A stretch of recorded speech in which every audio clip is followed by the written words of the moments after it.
Would Dr. Harold Koplewicz be prepared to accept his award from Dr. Sally Shaywitz?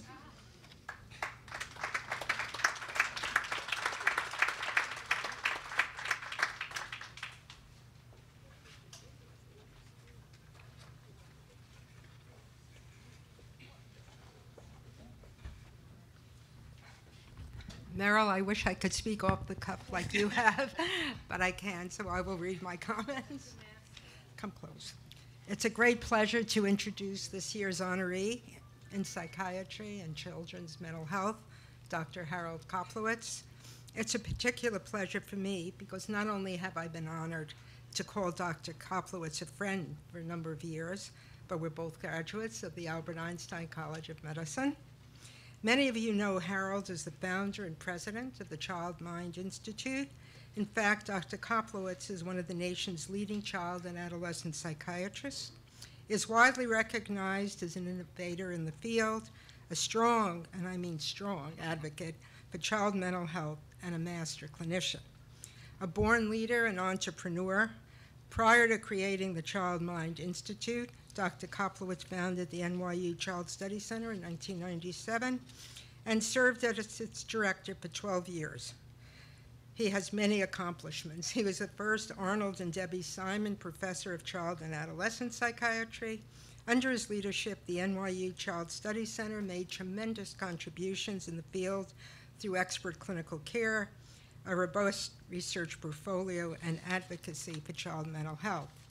In addition to founding the NYU Child Study Center, Dr. Koplewicz serves as the director of the Nathan X. Klein Institute for Psychiatric Research, the first child and adolescent psychiatrist to hold that position since the institution's founding. Here, he expanded the research portfolio to include child and adolescent research. Could you believe one person could do all these things so well? And so young. Now you said the best.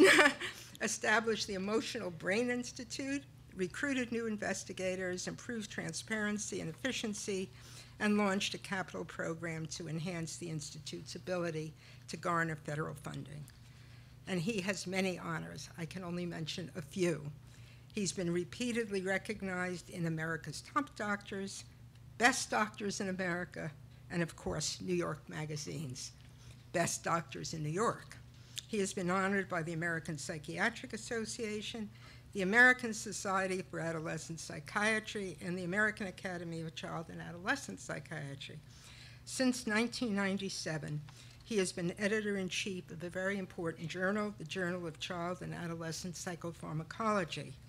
He is the author of several acclaimed books, including It's Nobody's Fault, New Hope and Help for Difficult Children and Their Parents, and More Than Moody, Recognizing and Treating Adolescent Depression. It's my honor to present Dr. Harold Koplewicz with the Distinguished Leader in Special Education Award 2013. Thank you.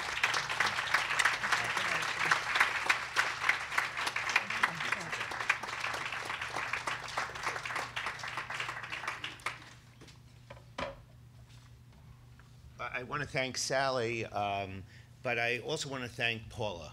She's an amazing resource we have here in New York, and I'm so glad we get to share her today with all of you. So thank you, Paula.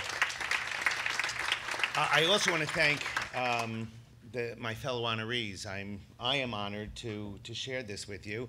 But I have to tell you, it's about their generosity.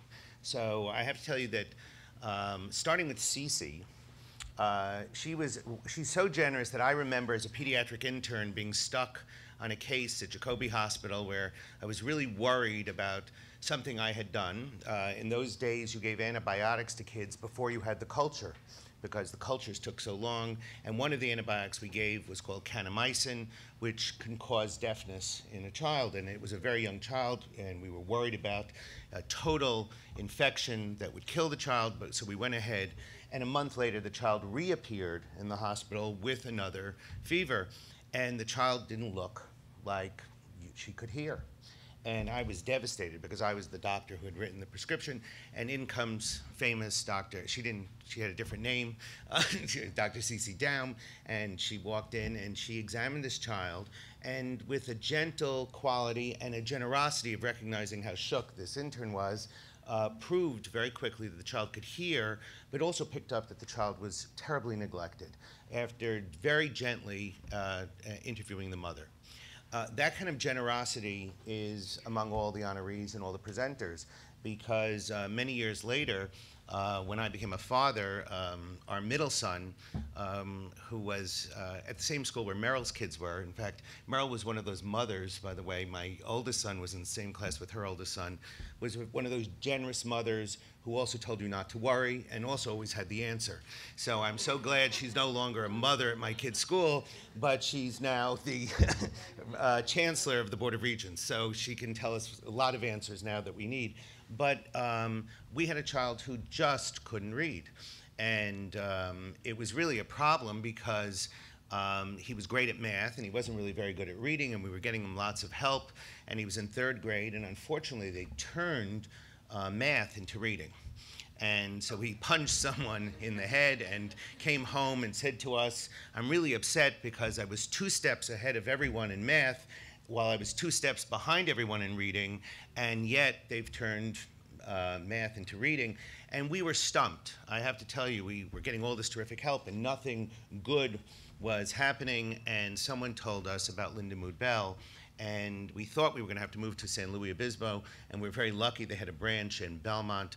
But again, the generosity was not only did this child do very well, but then we needed to continue this treatment, and we convinced Nancy to literally live in the Hotel Wales for a while she continued while Adam kept going to Dalton in the morning. And I can proudly tell you that while Adam still reads very slowly and writes very slowly, he still graduated from Columbia Prep, and he went to Dalton, he went to Goldman Sachs, and he still makes a living. So, and he's very, very grateful to Nancy Bell. But the generosity continues in this personal story that later on he became fascinated with dyslexia and desperately wanted to do research on it, and reached out to Sally Shaywitz, who I did not know.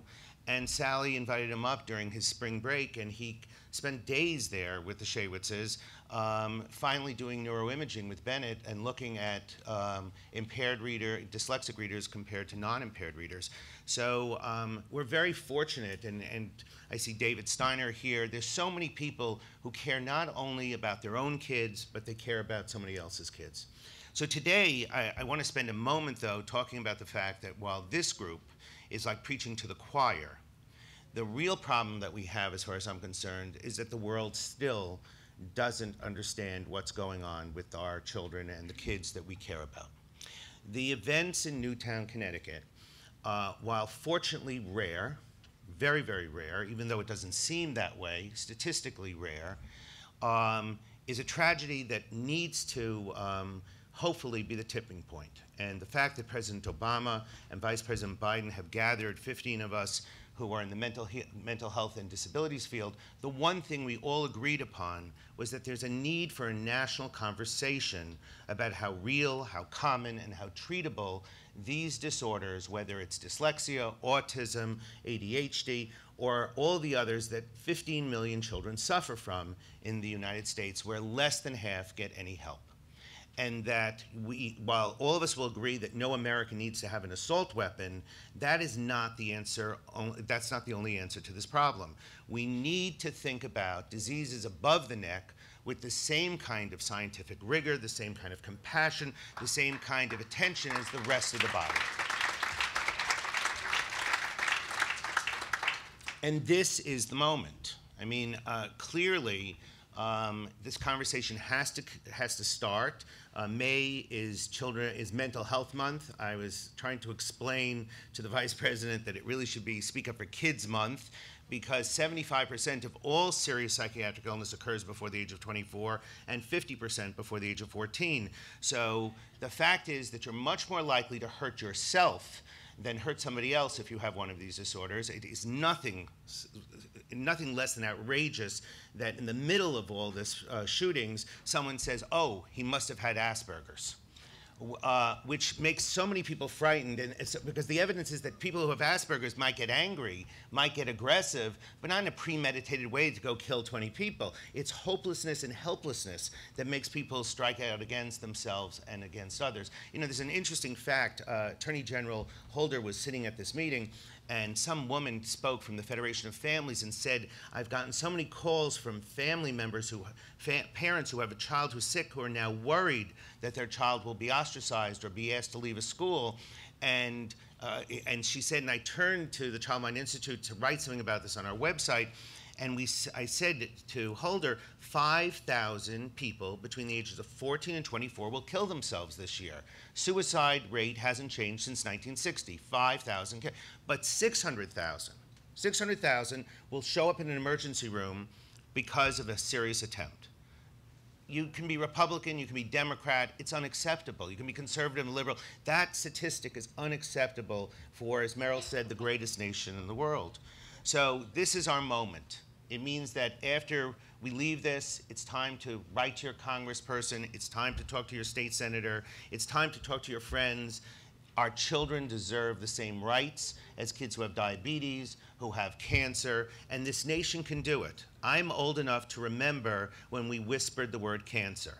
There are people in the room who are old enough to know that FDR tackled polio in a way with the March of Dimes, and I certainly remember the fear we all had from AIDS, and when President Clinton embraced it, and when Rock Hudson said he had it, and Doris Day hugged him. Today, we have a whole new set of medications, and people with those diseases don't frighten us as much because they get to live normal lives, and they die of something else. And we're not frightened in schools. Do you remember in schools we had to wear gloves and boots, and somehow Ryan White changed that, and more importantly, we started teaching kids about safe sex. We can certainly do this for psychiatric disorders. So I thank you for this honor, but I have to tell you, I need your help because we have so much more work to do, and we have to do it right now. Thank you.